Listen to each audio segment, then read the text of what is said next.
አሰላሙ አለይኩም ወራህመቱላሂ ወበረካቱ። ይህንን ምስሉ ላይ የምታዩትን ሙነሽር ልጅ አሽራፍን መቼም የማያውቅ የለምና ሱብሃንአላህ።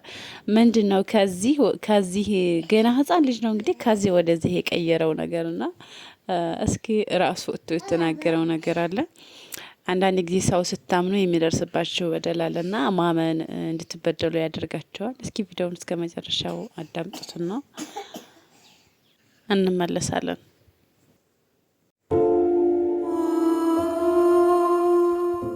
ሰላም እንዴት ናችሁ? ዛሬ አንድ ምክር ልመክራችሁ ነው የመጣሁት።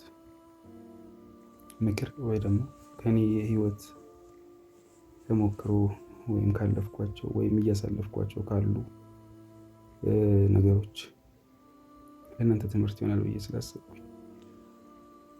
ደስተኛ ሳትሆኑ ሳይደላችሁ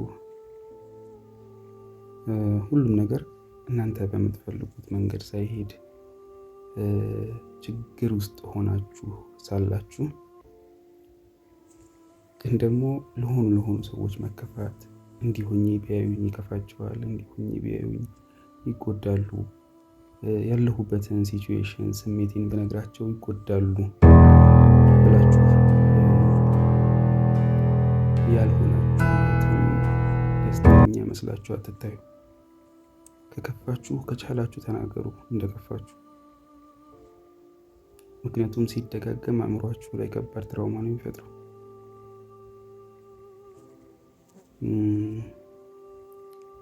አንዳንዴ ሰውን ማገዝ ሰውን መርዳት መጥፎ ነው ልላችሁ ፈልጌ አይደለም። ግን የራሳችሁ ችግር እያለባችሁ ከባባድ ችግር የራሳችሁ ብዙ ያልተፈቱ ነገሮች እያሉባችሁ ለሰው ችግር ወይም ደግሞ ለሰው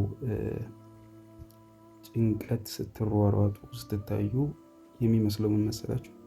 በጣም ደልቷችሁ ተመችቷችሁ እናንተ ቆንጆ ላይ ሆናችሁ ሌላውን ሰው ደግሞ ለመርዳት ተፍተፍ እያላችሁ ምናምን ነው የሚመስለው። እና ወታችሁ እንኳን ለሰው ደክሞኛል እንዲሁኛለሁ እንደዚህ አይነት ችግር ላይ ነኝ ብላችሁ ለማውራት የሚያሳፍራችሁ አይነት ላይክ ኤክስፔክቴሽን ይሰጣችኋል ሰውና ሳትወዱ በግዳችሁ ህመማችሁን ዋጥ አድርጋችሁ ለመኖር ትገደዳላችሁ። ስለዚህ ደስተኛ ካልሆናችሁ ደስተኛ እንዳልሆናችሁ አሳዩ ለሰው። ከከፋችሁ እንደከፋችሁ ተናገሩ። ሲጠራቀም መጨረሻ ላይ የሚያመጣው ነገር በጣም ከባድ ነው። የማትወጡት ከባድ ስሜት ውስጥ ትገባላችሁ። ህመም ነው ያለው፣ ምንም መፍጠር የማትችሉበት ህመም። ስፔሻሊ ከእናንተ ስር ሰው የሚኖር ከሆነ በእናንተ የሚተዳደር የእናንተን እጅ የሚጠብቅ ልክ እንደ ምስኪን እናት፣ አባት፣ ሚስት፣ ልጆች ያላችሁ ሰዎች ከቻላችሁ በራሳችሁ ነገር ብቻ ቢዚ ሆኑ። ከቻላችሁ ለቤተሰባችሁ ብቻ ኑሩ። ውስጤ ይሄ ስሜት ነው ያለው እና ምናልባት ከጠቀማችሁ ሼር ላድርጋችሁ። የሆነ ኪሳራ ገጥሞኝ ነበረ በስራ። ያም ደግሞ ከኔ ገንዘብ በላይ በአማና እኔ ጋር የተቀመጠን ብር ጨምሮ ይዞ የጠፋ ኪሳራ ነው። ምናልባት አሁን ይሄንን ላይቭ እንድገባ ያስገደደኝ እጅግ በጣም ብዙ ቴክስቶች እየደረሱኝ ስለሆነ ነውና እኔ እርዱኝ አግዙኝ ማለት አቅም የለኝም፣ አልችልም ብዬም አላቅም። ወይ ወላሂ አሁን አማርኛ ሁሉ እያጠረኝ ነው። እንዲያደርጉልኝ፣ እንዲናድርግ፣ እንዲያግዙኝ፣ እንድንተጋገዝ ምናልባት ለሰው ልችላለሁ፣ ምናልባት ለሌሎች ሰዎች እርዳታ ሲሰበሰብ ላገዝ እችላለሁ። ግን እኔን እዛ ቦታ ላይ ራሴን ማሰቡ በጣም ውስጤን ይረብሸዋል፣ ሰላም ይነሳኛል። ስለዚህ በአጠቃላይ የሆንኩት ነገር ምንድነው? ከፍተኛ የሆነ ገንዘብ ኪሳራ ደርሶብኛል። ከዛ ውስጥ ደግሞ ላይ 70-80% የኔ ሳይሆን የሰው ሀቅ ነው፣ የሰው ገንዘብ ነው። ሰዎቹ በጣም በተከታታይ እኔ ጋር ያንን ገንዘብ ፍለጋ እየመጡ ነው። በዛ ሲቹዌሽን ውስጥ እኔ ኮምፕሊትሊ ስልኬን ዘግቻለሁ ምናምን። ስራ እየሰራሁ አይደለም። ለምታውቁም ለማታውቁም የልጆች አባት ነው። ባለትዳርና የልጆች አባት ነኝ። ረጅም ጊዜ ስራ ሳልሰራ ተቀምጫለሁ እና ብዙ ነገሮች ከብደውኛል። በጣም ብዙ ነገሮች አለኩል ሐሊን ያለሁበት ሲቹዌሽን ያ ነው። ኢንቦክስ ላይ ማስረዳት ስላልቻልኩኝ ኢንቦክስ ላይ ለመናገር ትንሽ ብዙ ቴክስት ስላለ ማስረዳት ስላልቻልኩኝ፣ ስለዚህ ያለሁት የሆንኩት ይሄ ነው።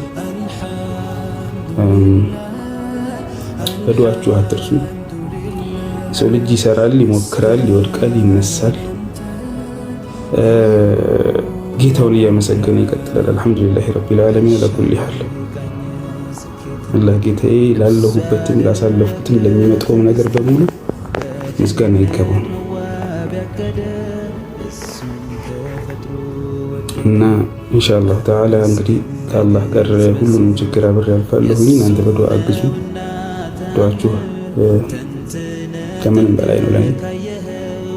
ለቅም ምናልባት አቅምን ከሰጠኝ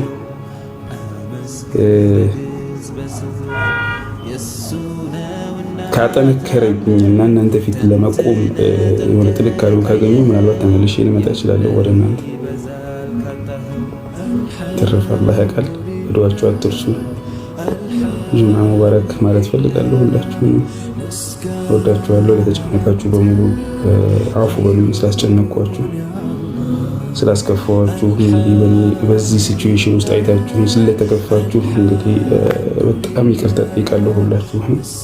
አላህ በተሻለ ቦታ በተሻለ ደረጃ ላይ ሆኜ እንድታዩኝ ደግሞ አላሁ ሱብሓነሁ ወተዓላ እንግዲህ እዛ ላይ ከፍ ያደርገኝና ያደርሰኝ። የኔን ከፍታ ማየት የምትፈልጉ ሰዎችን ዛሬ ላይ እንደዚህ ሆኜ አንገታችሁን የደፋችሁ የተከፋችሁ ሰዎችን በሙሉ የምትደሰቱበትን ቀን አላህ ያምጣልኝ ኢንሻአላህ። አልቃሻ አለኝና እኔ ላይቭን ላቋርጠው ወስጄ ጋር ወዳችኋለሁኝ። ሰላም አለይኩም። እንደሰማችሁት ነው እንግዲህ ወንድማችን በሚያምነው በቅርብ ሰው እንደተከዳ እንዲሁም ደግሞ የራሱ ገንዘብ ሳይሆን 80% የሰው ገንዘብ የአማና ገንዘብ ነው እንደጠፋበትና አንድ ነገር ልንገራችሁ። አንድ ሰው እናንተን አምኖ የሆነ ገንዘብ እናንተ አስቀምጡልኝ ብሏችሁ ያንን ገንዘብ ልስራበት ብላችሁ ወይ በዛ በብር የሆነ ነገር ስታደርጉ እንደዚህ አይነት ኪሳራ ይመጣል። ከዛም በኋላ እምነታችሁ ይጎላል፣ ከሰው ጋር ትጣላላችሁ፣ ጭንቀት ይመጣል። እንግዲህ ይሄ ልጅ ገና ሕፃን ነው፣ ግን እንዳያችሁት ሸበት በሸበት ሆኗል። ይሄን ያደረገው እንግዲህ ጭንቀት ነው። ተከታትሎም ሌላ በሽታ ይኖራል እና ልጁ በጣም ብስቁልቁል ነው ያለው። በቃ ፊቱ ሁሉ ቀይር ብሏል።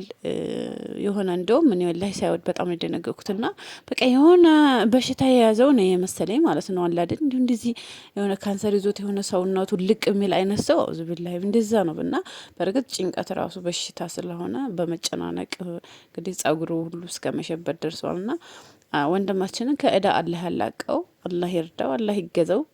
በተረፈ ያው ብዙ ሰዎች እንገዛው እያሉ ተንቀሳቀሱ ይገኛሉና ያው የቅርብ ሰው ነው እንግዲህ ልጁን የጎዳውና አንድ ጊዜ ሰው አምናችሁ ስትወድቁ በጣም ነው የሚያሳዝነውና ከእንዲህ አይነት ሙሲባ አላህ ይጠብቀን፣ አላህ ይጠብቃችሁ። ሰላም አለይኩም ወራህመቱላሂ ወበረካቱ።